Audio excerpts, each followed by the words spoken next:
Hi, my name is Sue Sizer and I'm Head of Industry Education and Guidance at Energy Safe Victoria. In this short video, I'll tell you about the new apprentice supervision requirements which come into effect on the 1st of September 2025. As you will be aware, the apprentice supervision requirements outline the responsibilities of employers and supervisors in improving safety outcomes for electrical apprentices, as provided for under Section 39 of the Victorian Electricity Safety Act 1998 and Regulation 507 of the Electricity Safety General Regulations 2019. In Victoria, there have been 5 electrical apprentice deaths over the past 10 years. This is an unacceptable statistic. It is the responsibility of all in the electrical trade to be vigilant in the safe and effective supervision of electrical apprentices. We take a no-tolerance approach to apprentice safety. The apprentice supervision requirements provide employers and supervisors of electrical apprentices with information on the expectations and legal requirements for the effective supervision of apprentices. In this video, I'll cover employer and supervisor responsibilities, supervisor to apprentice ratios, levels of supervision, and the scope, implementation, and timing of the new requirements. Last year, Energy Safe completed a public consultation, which resulted in an update to the apprentice supervision requirements, which will take effect on the 1st of September 2025. Be aware that the current requirements will remain in effect until the 31st of August this year. The change in requirements aligns us with New South Wales and is similar to Western Australia and Tasmania. The updated requirements include changes to supervision ratios and levels of supervision for specified work types.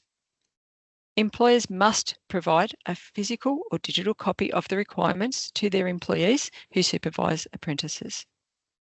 In terms of scope, the supervision requirements only apply when the apprentice is actually carrying out electrical installation work. So they do not apply to non-electrical tasks, such as drilling holes or digging trenches. However, the general OH&S requirements still apply at all times. This slide shows the apprentice supervision ratios, which is one of the major changes to the new requirements. The existing ratios, shown in the middle column, were recommendations only, and no ratios were defined for broad supervision or for combinations of apprentices. The ratios in the new requirements now provide more definition across each supervision level and address some of the more common combinations. It is important that employers and supervisors fully understand the supervision levels of direct, general, and broad supervision, as listed in the first column. For full definitions, please see the requirements document using the QR code at the end of this video. One change worth noting is that previously, direct supervision required the supervisor to remain within earshot of the apprentice. The new definitions still allow for the supervisor to be within audible range for the majority of tasks to ensure this is practical to apply on the worksite. But we have introduced a requirement for visual contact when the apprentice is carrying out higher risk tasks, such as isolation procedures. Apprentices will move up through the levels of supervision as they gain experience and competence. The requirements clarify that the apprentice should discuss this with their supervisor. However, the supervisor is responsible for making the final decision on the supervision level. Let's have a look at how these will apply to apprentices at each year level. First-year apprentices are under direct supervision at all times, but will move to general and broad supervision in later years as they gain experience and competency.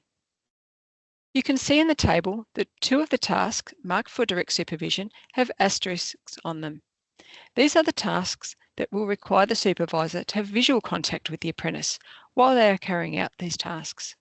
In second year, the apprentice should have gained competency to complete more tasks under general supervision, but tasks that are considered high risk remain under direct supervision. With increased experience and competence, third-year apprentices have more tasks they can do under general supervision and a number of tasks they can do under broad supervision. Tasks that are considered high risk remain under direct supervision.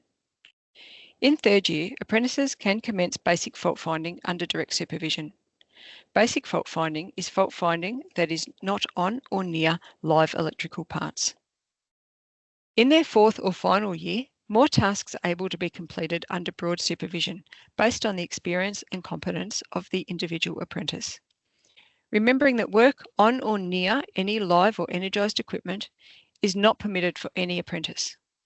Testing to confirm isolation and fault finding are the exceptions to this, but must be done under direct supervision. So a fourth year apprentice may undertake advanced fault finding, which is fault finding on or near live electrical parts under direct supervision.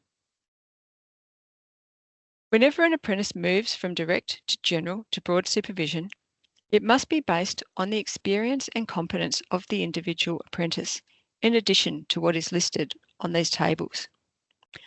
For example, this table says a fourth year apprentice may install a switchboard under broad supervision. But if you have a fourth year apprentice who's never previously been given the opportunity to install a switchboard, they have no experience and have not proven competence to carry out this task.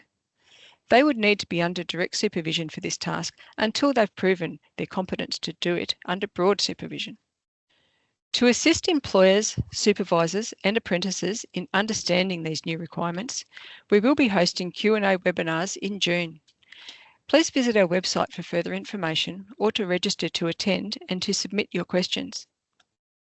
From July, we will be hosting a roadshow-style in-person event program around Victoria to speak to licensed electrical workers about a range of topics, including apprentice supervision. Use the QR code on the screen to get a copy of the requirements from the Energy Safe Victoria website. Apprentices are the future of our industry. They are also our most vulnerable workers. The changes to the requirements will ensure their safety. Thank you for watching.